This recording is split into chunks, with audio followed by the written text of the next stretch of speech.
Hi, this is Zach, your host of the Auxoro podcast, The Voice of Music Artists. I hope everyone is having a beautiful week and attacking what they love to do. This week, we sit down with Anthony Russo. We were sitting in the mezzanine level of the iconic Radio City Music Hall in New York City. Anthony was opening for G-Eazy the night that we recorded this episode. Now, while we were recording, G-Eazy was running through sound check, so you'll hear some instrumentals in the background, people moving around, just the normal happenings of a sound check in Radio City. Spending some time around Anthony, he struck me as the definition of a young kid with a dream. He attacks what he loves to do with every fiber of his being. You can hear it in the way he speaks, his body language, the look in his eyes. And he's gotten some attention now. Like, he's fucking opening for G-Eazy at Radio City. But he hasn't let the attention distract from the routine. He's energized by the process. He's not walking around Radio City like, oh my God, I can't believe this is happening. It's more like, okay, this is new. How can I master this? How can I get comfortable? He treats everyone around him and those on his team with respect. And he knows how important the team is to his success. Just to give you an idea of Anthony Russo's mentality, he wrote a note to himself a couple years ago saying that by January 1st, 2017, I will move out to LA. He met his goal with a few days to spare, and within 24 hours of moving out to the West Coast, he was sitting down with G-Eazy at G's house. I don't want to give too much away now, and I hope you enjoy this conversation with Anthony Russo. Check, check, check, check. Testing. We're here at the mezzanine level of Radio City. I'm sitting here with Anthony Russo, who's opening up for G-Eazy tonight. How are you doing today, Anthony? I'm doing incredible, man. Doing all right? Absorbing the New York spirit, It's a hell of a city, right? Yeah. So I like to start out each podcast with a little bit of a quote. And so I saw something you were talking about in a previous interview. You were talking about your most recent release, 2 a.m. Mm-hmm. The best way to describe the feeling behind 2 a.m. is a Portuguese word, saudade. Am I pronouncing that right? She's the one to ask. Saudade? Saudade?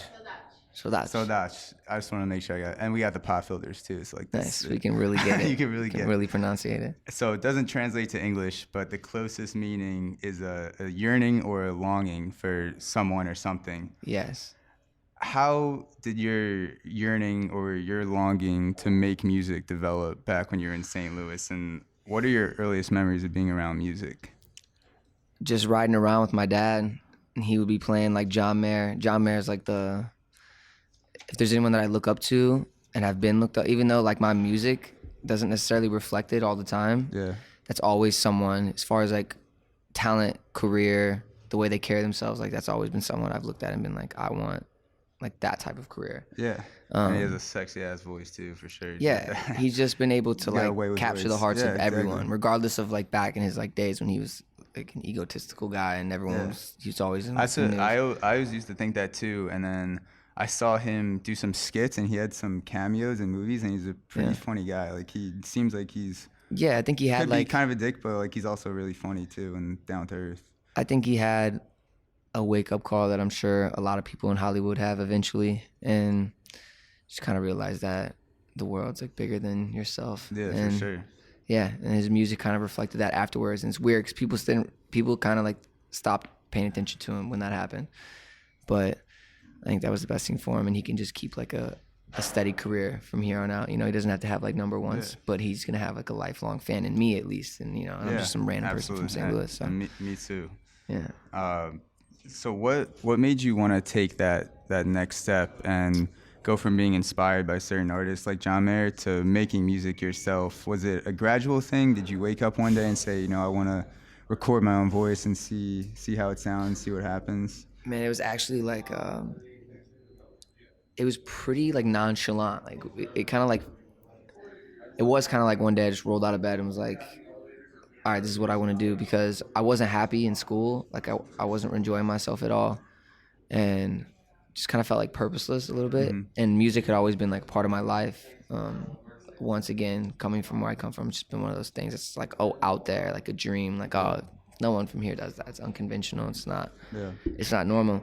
And I used to always be like the freestyle kid, like at the parties Like at the in high parties. school. Yeah, Yeah. we'd go in the back room and turn on like no ceilings, just like the whole playlist of instrumentals from Lil Wayne's mixtape, and just go. We'd go for like hours and There you hours go. and hours and hours, and I'd just like be rapping until, you know, like 4 or 5 a.m. We wouldn't even know what happened. Boom, next day, same thing. Whenever it was the weekend, of course. But yeah, and then my neighbor, actually, his name's Anthony D'Elia. He's actually in New York. Shout out Anthony. Yeah, shout out Anthony The other D'Elia, Anthony. my brother. He lives down the street from me, and he had been making like covers for a long time. Yeah. So we had like little mics set up and a little place to record. And he also played piano, so we could make like beats and whatnot. Yeah. And I mean, these were like rudimentary beats. I'm talking like Like basic. yeah, elementary school stuff at the time that we thought was like, whoa, this is sick. Like we didn't know how to mix a kick or a snare or a vocal. Just like, let's throw a bunch of reverb on it and let's just turn it up really loud, and then it's gonna be great. And that's what we did. And So it started as a creative outlet for you. Maybe you weren't feeling as confident in school, or you said you kind of felt like an outsider, and music gave you that stretch of finding yourself a little bit. Yeah, and the thing is, like, it wasn't necessarily like I felt like an outsider. In fact, like I was fairly like a popular person. I always like caught myself hanging around everyone. Like I wasn't I wasn't like a cliquey guy. I had like 1 or 2 really close friends, and then we kind of like found ourselves wherever the night was like most happening. We just go and we just kind of like be there. But so with you and Anthony, when you were starting out with the rudimentary beats, was this in your parents' basement? This was because I know you used to record in your parents' basement too. This was like 6 months prior to that. This was like really when I first got my hands wet at all. And we were like at the gym one day, and we were like, let's go home and like let's make some pizza rolls, and like let's make like a song or something. And I was like, oh, you know, I don't know, I kind of gave those days up, blah blah blah, because like we had done like remixes like 3 years before that, like in my mom's basement in the closet, and then we just kind of gave that up. And then one day she's like, let's make pizza rolls and make some music, and I was like, all right, kind of like looking back in your past, like I want to go back there, you know, I don't know. But then I ended up just doing it, and then loved it, and it was like so natural, and it was that feeling of like, oh, I should have been doing this for a long time. And then once I like got that taste of it, like it became like addicting. So like every day I'm like hitting them up, like, you, can I come over? Like I want to record, please let me come down the street. Like anyone that's ever worked with me will tell me that like I'm kind of like, I'm not annoying, but I'm like, no, we need to do that one more time. No, like a borderline perfectionist. Right. Like you need to make sure you get it right. And when I like obsess about something, like I obsess about it. So yeah, we just started pretty much working like every day, and we made like 5 songs in like a day. And then I put it out as like a little EP thing on SoundCloud, and went back to school after like our little winter break that, you know, all the kids get when we come back from that, and everyone was just like, dude, what, you do music? Like I didn't know you did music, blah blah. And having like the like growing up always being cool with everyone kind of like gave me an opportunity. Like my first impression for like everyone was already done, so people like gave me a chance. They're like, oh, this is the homie, like might as well just like take a listen, whatever. And I made it really relatable to like what was happening at the time, so everyone related to it and was like, oh, he mentioned this thing, I've been there, exactly. I've done that, if your friends, your people who know you hear you putting that stuff in a song, then they're like, oh shit, like I might have been there, like really, I know what he's talking about, I know exactly. And it makes it easier for them to relate to it, and I'm sure they're more apt to spread the word if they know what's going on and what's going down and the inspiration behind it. 100%. So you moved out to LA a little over a year ago, right? Yeah. What made you want to make that jump out to LA? What was the moment for you where you said, okay, it's time to take that next step? I'm gonna get, because you didn't go to college, right? You went straight from high school, or I went for a year. You went for a year. Yeah. Okay. And so it wasn't really like it was a moment that we were preparing for, Mm-hmm. but the opportunity had to present itself before we went there. So you knew you were gonna end up there eventually. It was just we knew it that came we sooner. had to be there. Yeah. Like we really wanted to. We had this beautiful picture of like we're gonna be the first people in St. Louis to like break out of here, and we don't need to go anywhere. Blah blah. And then it started to become more and more clear and more pressing that like okay, we need to get around where people are making music, where like the life of music is flowing freely. And I was working at a car wash, and my manager Ryan was working concrete. This is back in St. Louis, right? This is back in St. Louis, and we're just like plotting. We're just like waiting for the chance. Like we just kept saying like I don't know how we're gonna get to LA, but we're gonna get there. I don't know how it's gonna be paid for. I don't know how we're gonna do it. Blah blah. Blah. We're just working at the car wash, paying for studio time. Like just wait. Something's gonna pop off. Someone's gonna find us. Blah blah. We're gonna have a door that opens, and we're gonna go through it. And literally like in December, right before the new year, I actually had written in like midsummer, maybe it was like June or May, I wrote on a postcard, like our little note card, I was like, by January 1st, 2017, I'll be done working. Like, I'll be done working. And I used to look at it like every day, and I would carry it around with me, and I have it in my car with me. I had like all these little like testaments that I would read. And on like December, it was probably like December 20th, or maybe even in the teens, we were out in LA. I was just recording with a homie. And then we ran into he had been talking with Jamil Davis, who's G's manager, and he asked Ryan to come out and work for him at a Rebels Group holiday party, and then I had already planned a trip to go record, like overlapping but not intentionally, and so it was like the perfect recipe to like meet and like show him the music, and the music had been primed enough at that moment to like actually bring him something of worth of value that he could sit down and listen to for a second and like give us the time of day. That's exactly what happened. We sat down with him. He's like, let's do this. Go home. Tell your family you're coming out to LA. And literally, like, I think I quit my job on like December 26th or something. So like you made the January 1st cutoff. Yeah. There is definitely something to writing shit down as opposed to just having it swirl around your head, because it makes it more real. Once you write something down, it's like, okay, if I don't do this, then I'm going against myself. But once you get it out there, it's like, all right, like, I better get my shit together. Like, this is a fucking goal. Like, this shit's for real. This is a great background song for this too. Yeah, and perfect segue to the next question. If you can't hear that, it's Me, Myself, and I by G-Eazy, the instrumental with BB Rexa. So when you got to LA, G-Eazy was one of the first people that you met. You had the pleasure we pulled up on our place we were gonna stay, threw our luggage down, and then just hopped in the car with Jamil and his assistant. And Jamil's the type of dude to like not tell you where you're going, because he's like, I don't know. It's not that he doesn't want you to know things. He just doesn't think it's important to tell you. So like I'm just kind of sitting in the back, like, I wonder where we're going. That's so urgent. Where we can't even I can't even sit and like smell the place I'm about to be staying at. And then we pull up to G's house, who's like, G's been a really big influence on me. Back when I used to do like more hip hop stuff, but I've always just like respected that like not overnight success. Not overnight success. He's like he's like that 10-year overnight success. He's been handing out mixtapes since he was 16 in the Bay Area. Right, and like I always respected that story, and I would always watch his tour videos and just be like, when I would be doing like my visualizations and like trying to put myself like on stage in front of those people, I would always use his videos because they were so good. And to pull up on his house and like walk in and him just like come in the room with his like comb in his back pocket and his little flannel on, his hair slicked back, like just G.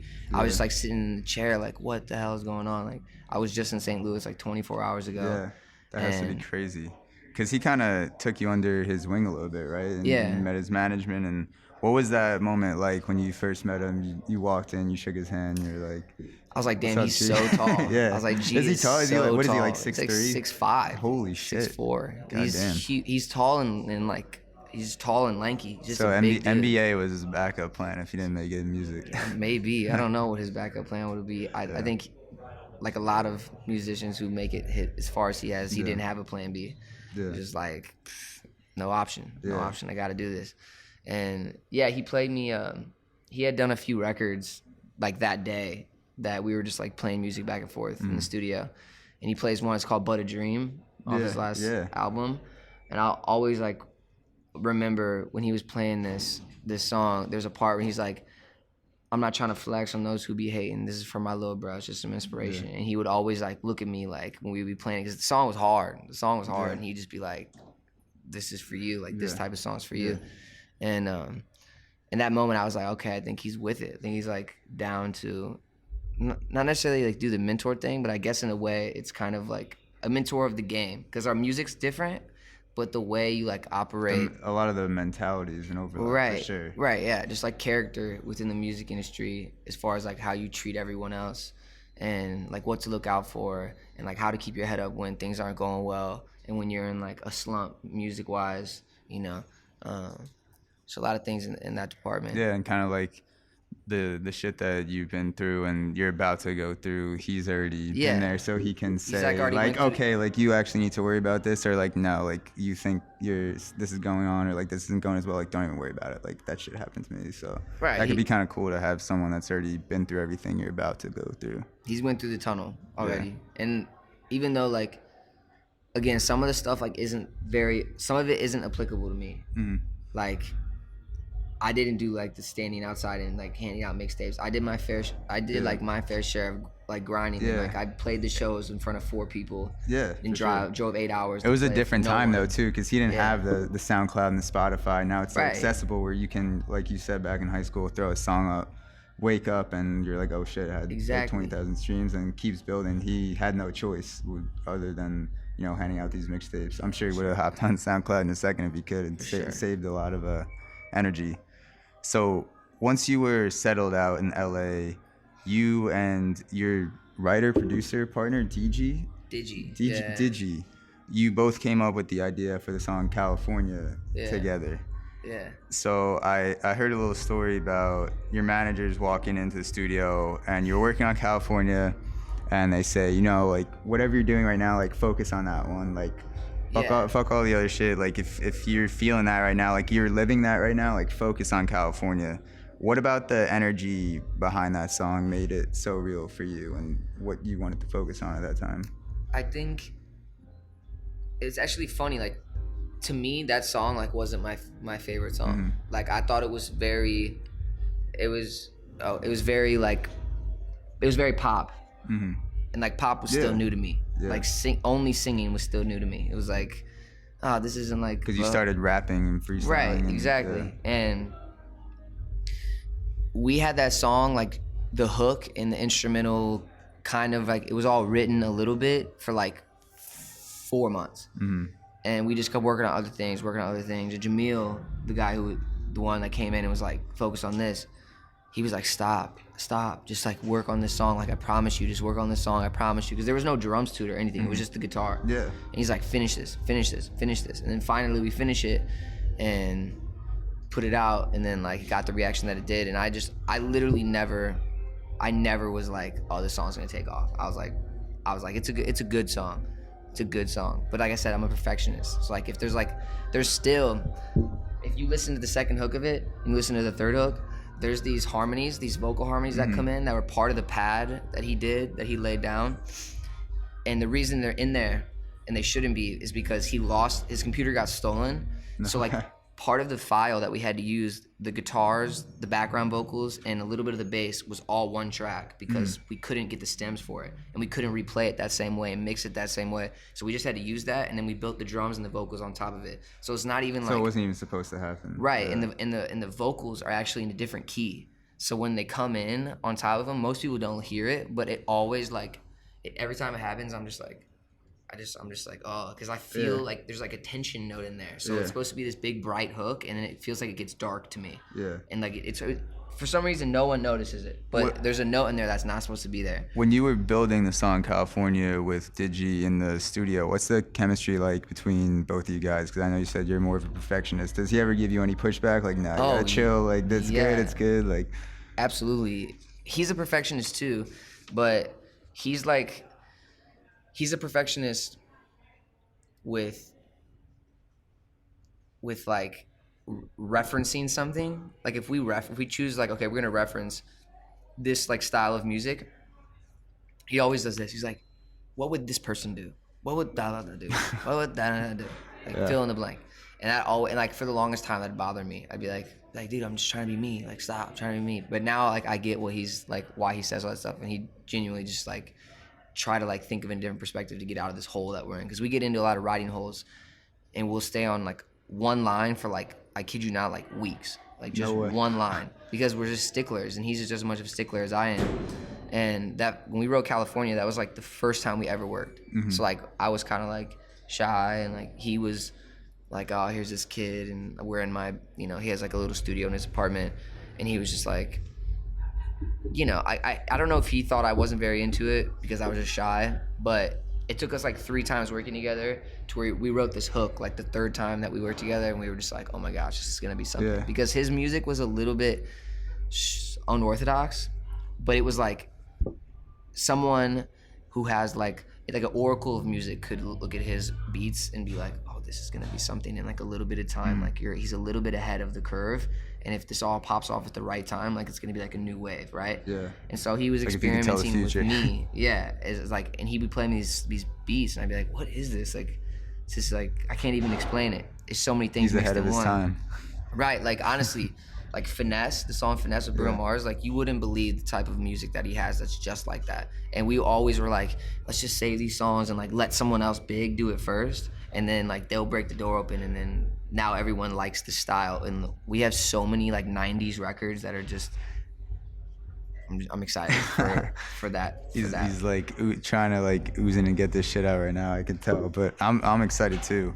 So you were saying you can spend hours, even weeks on the line, kind of writer's block a little bit. What do you do to get through those stages where you're in the studio and you're like, fuck, like it's just not working right now? Is there any routine you have where you like sit back, you drink some tea like you're doing now, you go back to the drawing boards, anything that helps you get through that initial writer's block and break through into the next level of ideas? You know, I've never like had that epiphany moment where I've like walked away from something and I was just like laying down and it was like, oh, that's it. just Except comes when I to you, sleep. yeah. Except when I sleep. Sometimes I'll wake up with You like what I dream of need to the- do. But for the most part, like I can't just like go take a break and then like come back and it's like boom. I actually prefer to like fight the empty space. Like if there's like, just something that I feel that can't tension figure and- it out, yeah. it's like, okay, great. I'm just gonna keep digging and digging and digging. And most people would probably be like, not today, we're not today. We just literally go until the time's up. And I found that I work better when I just start acting, like I just start going and writing things and saying things and doing things. Like sometimes if I can't get the line, we'll just go in the booth and we'll just play it over and over again in that empty spot, and I'll just like the first things that come out of my head until that filter is like breaking down, because that's usually what happens when you get in a writer's block. It's just like hours of filtering, because you're like, you may go through a few filters to get the first line, and then maybe a few more to get the next line, and then like now you're at like 10 filters before you get this third line. They may all be great lines, but then you get to the fourth line and it's like, it can't be this, it can't be that, it can't be that, it can't be that, because you've already like aligned these things this way. You have to say it like this, blah blah blah, and then you get really like the filters are just too many. Exactly. You know? It's like, I feel that for sure, because when I'm interviewing artists in person, I'll talk to them on the phone and then I'll write articles on it. So I've had times where I'm trying to get across an artist's story and I hit writer's block and I just force myself to write 200 or 300 words of absolute shit, even if it's fucking terrible, because I know that getting something down and just forcing myself to do the action of writing is better than just waiting for inspiration to strike. I feel like inspiration never strikes me. It's just you just eventually break through a wall and then it starts flowing in, and then you just sit back, you're like, holy shit, I just wrote 2 pages, or I just wrote 3 songs, or I just finished a song. Like more like that. Most people think the artist formula is like inspiration, action, motivation. Like you get inspired, then you do something about it, and then you see results, and then you're more motivated to go do more things. But it's like you can really change it up and put action first until you stumble upon inspiration. Like you may go tired, not wanting to work that day. No, literally, you could be brain dead, and you're like, I'm gonna just go and just see what happens. And you just make yourself spend a few hours there, and you might just stumble upon something on accident. Maybe your finger slips on a key, on a note, and you hit something that sounds cool, and you're like, whoa, boom, inspiration comes out of nowhere, and then you're just off and running. Yeah, because if you wait for the inspiration to take action, then you're not going to move out to LA, you're not going to be opening for G-Eazy, Radio City, you're going to just be sitting back and waiting for that lightning bolt that never comes. For real. So you're in the middle of your first tour right now. It's the Beautiful and the Damned with G-Eazy For the people who haven't been on tour, which is 99.999 repeating percent of the people on the planet, take me through a day in the life of Anthony Russo's routine on tour. What are some of the things that people in the audience would have no idea that you have to deal with? Like even some of the shit that sucks about being on tour, not even all the glamorous stuff. So the days start to get really like routine. It's like Groundhog's Day every day. It's like the same thing. Yeah, you wake up just over and over. especially when you're doing like multiple city runs. Wake up on the bus, most likely with a stuffy nose.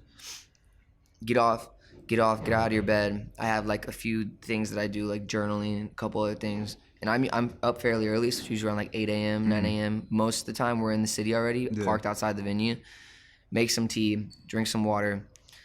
We go and try and find, like I either go on a run, or if we have a hotel that night or that day, we go to the hotel, we work out, and then we grab lunch, like the catering, usually right around like 1 or 2. We go eat. Who's we? Is that just the management? My boys on tour. Yeah, people who like our main tour group was been Sterling, my photographer, videographer, Tall, my DJ, and he's also a producer that lives with me, and then Ryan is the personal manager. So Dope. That's like the bus crew pretty much. And yeah, we go eat. And shout out to Ryan for getting us in Radio City. We're having a little bit of trouble on the way. Yeah, it's just I don't want to talk about New York. Yeah, I heard your vocal coach was having a little bit of trouble too, but that's a different story. Yeah. New York can have its pains too. It's a great city, but it's definitely got some trouble. So the first stop you did on tour was in Houston. Yeah. And I heard you were a little bit nervous, and then you went out and smashed it. For sure. The second stop, you said you maybe didn't think you did as well because the first stop was so good in Houston, and maybe you didn't prepare enough mentally. You maybe thought, I don't know, because I wasn't you, but how difficult is it, excuse me, to just mentally bring the fire every single time and mentally be prepared for every single show like you're doing it for the first time, because that's what your fans think. They think it's your first time on stage. Like they're only going to see you once, but you have to do it 40 times in 3 months. So what is it like having to bring that energy mentally just every single time, no matter if you have a good or bad show? Take me through that mental process. So again, it comes down to like the routine and the consistency, because the boringness of the routine is actually like the thing that makes you consistent though. It's like you have to have that, otherwise your show's like thrown off, because it's all just like habit. So if I run to stage one day because we're about running behind doing something else, like we've seen that I typically don't have a very good show. And if like I could be sick, I could be so sick, but if I have like my allotted time where I chill and I like go through, I always like kind of walk through the set in my head. And like if we're in a city, I pick particular things that I might say that are special to be in like that certain place. So like when I was performing California and we were in California for a lot of shows, it was a really cool thing to be like, I wrote this next song about blah blah blah. It's California. People are like, I'm in California. Oh, shit, in California. Yeah. And do you have a song called New York coming out soon? I actually have All right. Oh, it's called You Nork. Yes. Yeah. Okay. Yeah. Yeah, it's called You Nork. That's crazy that you know that. Yeah. I took that song down.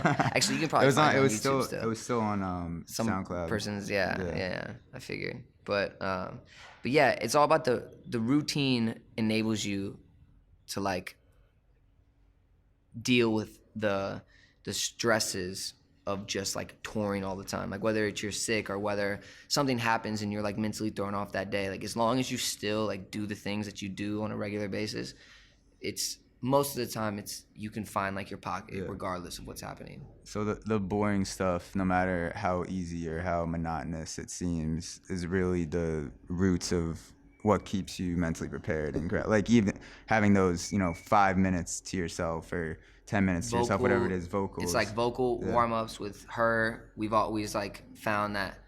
So she got into it. Yeah, okay, she's in. That's okay, That's Miss Vita. Vita Simon. Yeah, we always have like at least 15 minutes. And as long as like there's 2 parts of my set, they're like phrases that are like a little bit tougher to sing.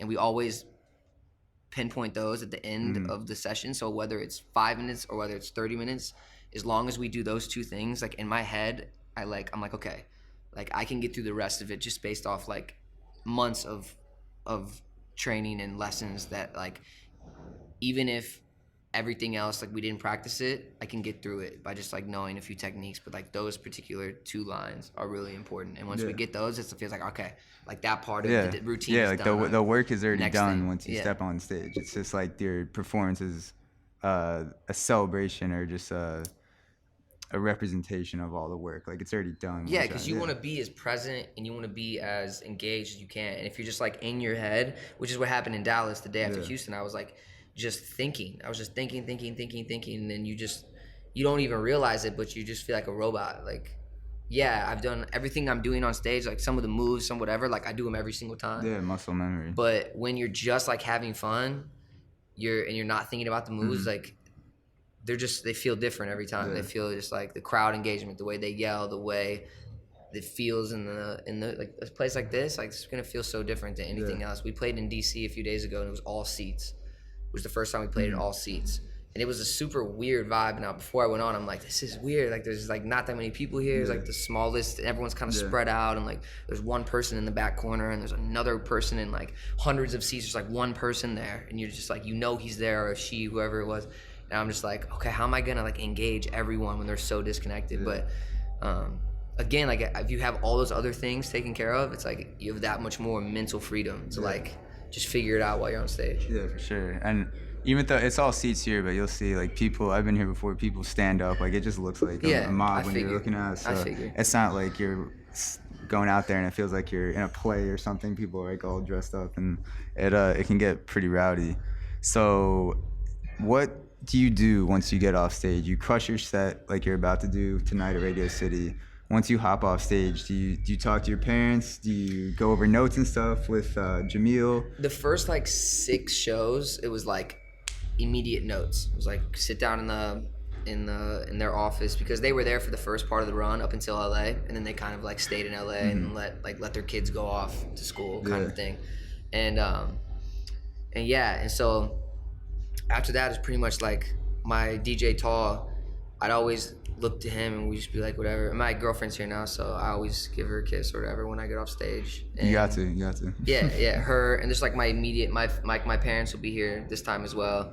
And Miss Vita, when she's here, it's just kind of like I go and I greet them and we all just kind of like have a moment of like, that was crazy. Like it's never like not crazy. It's never like, wow. It's never just like, you never get used to it. Cool, like, there's a few times when I was sick and I was like really sick, I was like, I would get off stage and I'd just be like hood up, sweatshirt on, jacket, like where's the bus? Like I need to go back to the bus, blah, blah, blah. But for the most part, it's just like you kind of just like revel in the moment and just relish in the moment. Just chill, let it like soak in. Usually, it's probably such an adrenaline rush just walking off. Like your body still feels like it's on stage, so it's like it would be hard to just be relaxed after that. Right. So, do you get a chance to watch the other guys like Trippy for G-Eazy? Like, you can stick around? There's days where I'm like really inspired to just like get out there and watch their sets, and then there's other days where I'm like, I'm good. I'm just gonna chill in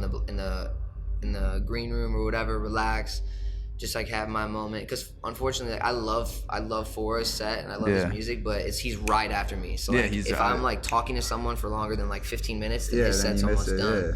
And then Trippy, like occasionally I'll come out for Trippy set, but I'm pretty much like always out there for G set.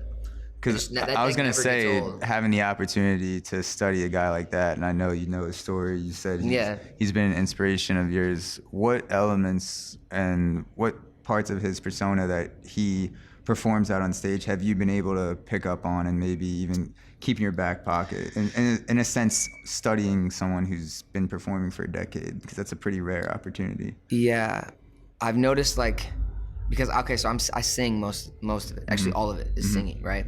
And a lot of it's directed towards like women. Yeah. So when he has his like moment of the set where it's for like the ladies. Yeah, for the ladies. There's like little things that he does that like I kind of pick up on. Like, okay, they like this, or like engaging. Make sure he gauges like, oh, the beautiful women tonight that came out, blah blah. Like make it, like just little cues, and then the way he moves the microphone when he wants the audience to go, it's like it's not just like no one's gonna see me doing this when they're listening to this podcast. Yeah, but he's it. And it's not like lackluster. it's like the FSU. unintentional. It's like the Seminole chop before. Right. It's very much like calculated. It's you swerve it out to the crowd. Yeah, You don't just and there's like little point things it. like that, and then the way he like almost freestyles, like improvs on certain words. He's really good at involving the city, like no matter what it is, or like if there's like a famous person that's from this city, when he says like another girl's name, he'll put their name in there instead. Or if it's like the city, New York, you know, I'm sure I'm not gonna like tell you what he does because he's gonna do it tonight. But you'll see like all the times that he like does play on words and with whatever's going on in the city that we're in that time. So he's really good at that too. But I don't have like as long of a set, like many opportunities to do that. But when I do, I'll definitely like use those notes for sure. Yeah. So even though he's a Bay Area guy, he has a way of making the city feel like he's there for them, and like we're doing it big in New York or Chicago tonight. He has those little idiosyncrasies that he throws into his set beforehand, and it's like I'm gonna get these people going crazy for their city. For sure. That's pretty dope. So I wanted to end off with your most recent release, 2 a.m. when we started talking about the Sodash in the beginning, the little longing feeling, and it kind of reminded me of the internal, I don't know if you call it a battle, but just watching your friends maybe choose people or go home with people at the end of the night, and then you're longing and you see that and you're like, oh, well, I wish my girl was here. Like I would love to spend the rest of the night with her. Was that inspired by the relationship you're in now, or was it just more something you wanted to take from other people's lives and have it relate to? It could be a combination of both. I mean, it was more so like I wrote it with a guy named Lavin. I think wherever that interview's from. Like, Lavin Kali, which is actually her son. Oh, wow. Vita's son. Yeah, so we're all like connected. He's also another one of Jamil's artists. Okay. And he brought like pretty much like the hook and like the idea of the song to me. And it was like an old like relic that him and Digi had done. Okay. And they just wanted like the rebirth of it to be with me, or at least the opportunity for me to do it. And I just kind of like took it in and then made it my own. And yeah, they just like already like connected with me because the story's like simple. It's just like, it's 2 a.m. I'm up in my head looking at all my friends choose up, and I'm on my own. Like everyone's been there before. You know, when you like, you just don't want to be around anyone because everything just reminds you of like of the that person that's not there. That's exactly how I felt when I was, and especially not the there's a music video for that's for California, right? That's not okay. Right. But it kind of had a similar feel in terms of being alone, because I know you were standing by the window a little bit and then driving with that person in the car. But it kind of reminded me like the back and forth between the California music video and 2 a.m. kind of like the laid back feel. We actually thought about like making the story progress for 2 a.m. Really? You know? And somehow figuring out a way to incorporate like that house and like that setting and like either reverse time or like move forward in time. But no, that would have worked out for sure. Because as soon as I listened and saw the California music video before I heard 2 a.m. I heard 2 a.m. I was like, wait, did I just watch the music video for California or 2 a.m.? Because it felt like they're like brother sister. Yeah, exactly. Yeah. But no, thank you for taking the time to sit down with us at Radio City. I know you got a big night ahead, and you're gonna absolutely crush it out there. It's gonna be crazy. Take the Sodash with you on the stage. Yeah, make the people feel it. And thanks again. Thanks to all the people involved for setting this up. Absolutely, man. It's been a pleasure. Go kill it out there tonight, Anthony. Peace. Peace. Wow, it's like a whole different world in there. Yeah, no, I feel like I'm like coming out of a... You hear like background. I feel like I'm like coming out of a portal. I hope you were able to take something away from our conversation with Anthony Russo. I know he definitely opened my eyes to things like being on tour and songwriting that I had never heard before. And thank you to everyone who has listened to an episode of our podcast and helped spread the word. If you would please take a few seconds to rate, subscribe, and comment on our podcast, it helps increase the visibility of our show in iTunes, which means that more people will get to hear the message of the artists we sit down with. Also, you can now support Auxoro on Patreon. If you aren't familiar with Patreon, it's a platform that allows creatives to obtain funding on a recurring basis. For $5 a month, you can support Auxoro on Patreon, which will also give you early access to podcast articles and videos up to a week ahead of time. We will also be posting some extra behind-the-scenes content on Patreon that we don't normally post online. You can go to patreon.com/Auxoro to support, and the link will also be in the description of this podcast. This episode was mixed and mastered by Matt Grossfeld, and the music was produced by David Grossfeld. We are the Three Brothers Dream Team. I'll see you next time.